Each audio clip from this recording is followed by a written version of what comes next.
নমস্কার বন্ধুরা, স্বাগতম আমাদের চ্যানেলে। আজ আমরা কথা বলবো এমন এক বাদাম নিয়ে যেটা ছোট হলেও উপকারিতা কিন্তু বিশাল।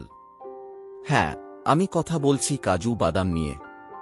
কিভাবে খেতে হবে, কখন খেতে হবে আর কি উপকার মেলে সবই জানাবো। তাহলে চলুন ভিডিওটা শুরু করা যাক।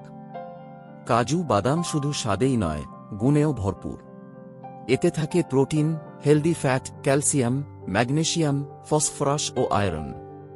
কাজু বাদাম খাওয়ার উপকারিতা: হৃদয় সুস্থ রাখে, হাড় মজবুত করে, ত্বক ও চুল ভালো রাখে, ওজন নিয়ন্ত্রণে সাহায্য করে, রক্ত স্বল্পতা রোধ করে, মানসিক চাপ কমায়। এবার জেনে নিই কাজু কখন এবং কিভাবে খাওয়া উচিত। সকালে খালি পেটে। সকালে 4-5টি কাজু খেলে শরীরে শক্তি বাড়ে। ভেজানো অবস্থায় খাওয়া। রাতে ভিজিয়ে রেখে সকালে খেলে এটি সহজে হজম হয়। স্মুদি বা সালাদে মিশিয়ে খাওয়া। স্মুদি বা হেলদি সালাদে মিশিয়েও কাজু খেতে পারেন। রাতে বেশি খাওয়া উচিত নয়। রাতে কাজু খেলে হজমে সমস্যা হতে পারে, তাই পরিমাণমতো খেতে হবে। সতর্কতাও জরুরি। দিনে 5-7টির বেশি কাজু খাওয়া উচিত নয়।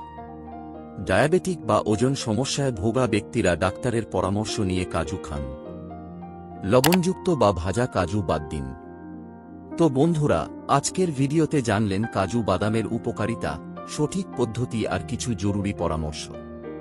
যদি ভিডিওটা ভালো লেগে থাকে তাহলে একটা লাইক দিন, কমেন্টে জানান আপনি কিভাবে কাজু খান, আর অবশ্যই চ্যানেলটা সাবস্ক্রাইব করতে ভুলবেন না। পরবর্তী ভিডিওতে আবার দেখা হবে। সুস্থ থাকুন, ভালো থাকুন। ধন্যবাদ।